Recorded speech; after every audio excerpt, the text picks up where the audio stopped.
Good day, everybody! Welcome back to the Waterworks News Channel. Today we have a very special guest with us, Professor Svetlana. Hello everyone, it's great to be here.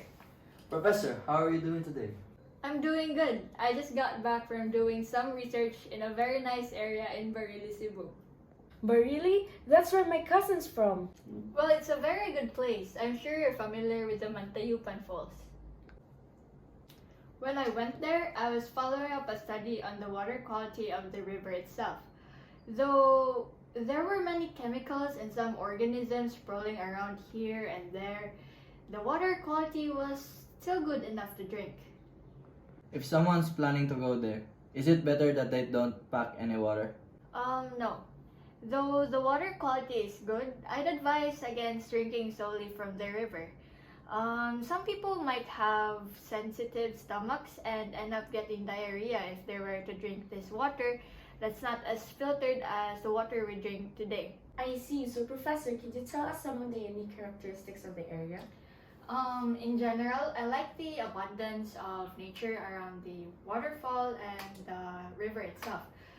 For me, it's like the perfect balance between earth and water. So, honestly, it's the perfect scenery for me.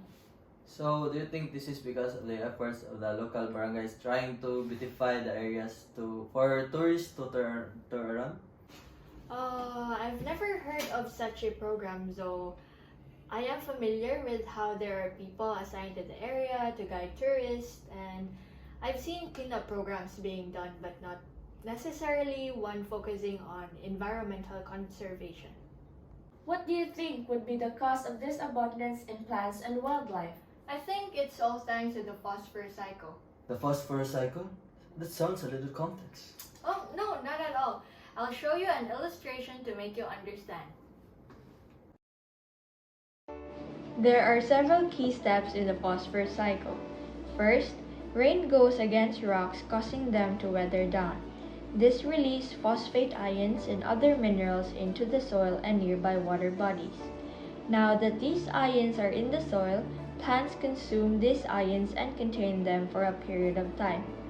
These plants are then eaten by animals of all sorts, and the phosphate passes on to them. Animals, like us, can use this phosphate in the creation of energy, such as your ATP and also DNA. When the animal dies, the phosphate it consumes goes back to the earth as it decays.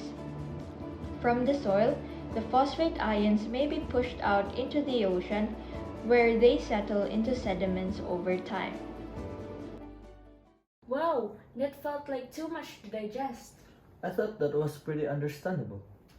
To put it simply, the phosphorus cycle is a cycle of energy and life because phosphorus helps provide animals and people alike with the chemicals they need for energy. What interesting fact, Professor.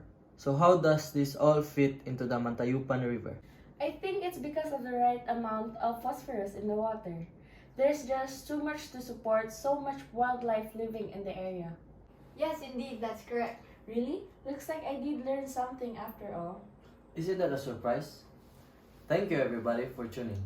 We'll be right back after these messages.